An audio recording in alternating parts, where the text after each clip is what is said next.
Welcome to the Genius Factory. Enjoy the video. You start by confirming prerequisites: Homepod powered, updated, and on the same Wi-Fi as your Samsung. Turn on Bluetooth and location on the phone because discovery depends on those services.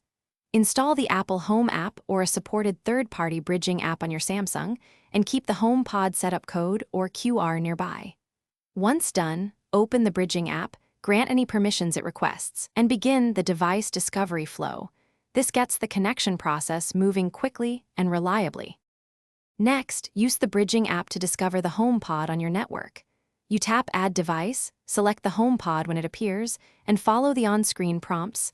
Sometimes scanning the QR on the HomePod base or typing the setup code is required.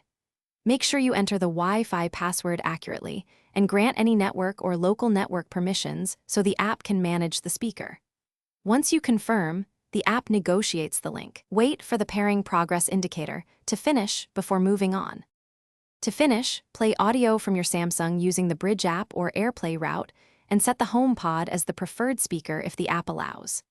If things go wrong, reboot both the HomePod and your phone, reinstall the bridging app, and retry discovery. This often clears transient issues.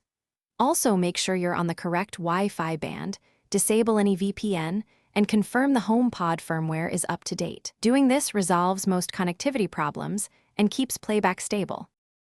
Thanks for watching. If you found this helpful, don't forget to like and subscribe.